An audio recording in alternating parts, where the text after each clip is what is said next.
Sure, I can scheme with the best of them, but there's no way that I would be the all-time challenge champ with 6 rings to my name without being willing to do anything and everything. I'm the most successful, challenger that's ever played the game. I've got the most wins, I've made the most money, and some of the moves that I've made. I mean, I've made some very questionable, very controversial moves in the past. That's where the legacy, the image, the person who is Johnny Bananas, that's where that was created from.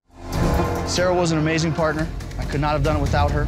But I need to look after myself and invest in my future. So I'm gonna go ahead and take the money and run. If I could compare it to like a board game, the challenge would be like a life-size version of Monopoly, where essentially what you're doing is you're trying to make as much money as you can, screw over as many people as you can, and bankrupt them all at the end, and hopefully, when all is said and done, you're the last piece on the board.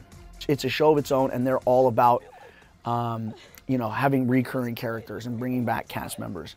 And it started with the Real World. I mean, that was essentially like, it was like the bullpen for the challenge. You did Real World, you did Road Rules. Once you were on one of those 2 shows, then you were available to do the challenge.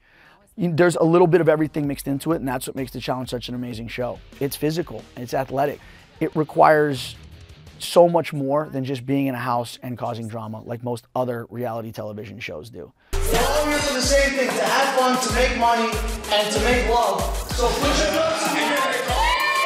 I know it was only a +1, but I brought 2. Is that cool? That's cool. Who's your lady? She got ID?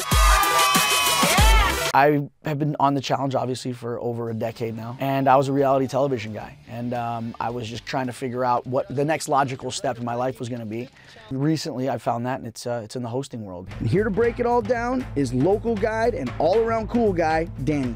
If you had to describe Mile X in 3 words. I'd say young, creative, and rough around the edges. I said Mile X, not describe yourself. Yeah, okay. I've managed to find essentially the perfect job for me in hosting, and that's First Look. First Look is, it's part travel, part experiential. Oh! That was awesome! Woo! Woo! That's a rush! Yeah!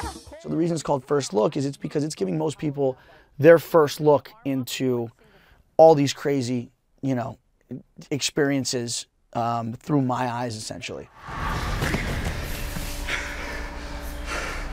I almost had him that time. Every episode is going to be wackier than the next one. And then it's cool because, there's also the travel episodes to kind of, add a little serious spin to the show as well. There's the shows, there's the experiential shows where there's all the levity and all the comedy and all the humor. But then there's the travel shows which really balance them out. Are the bears just now coming out of hibernation? They've been hibernating all winter, so they're trying to put weight back on, correct? I really do think, though, that the challenge has really set me up in a lot of ways for success on First Look.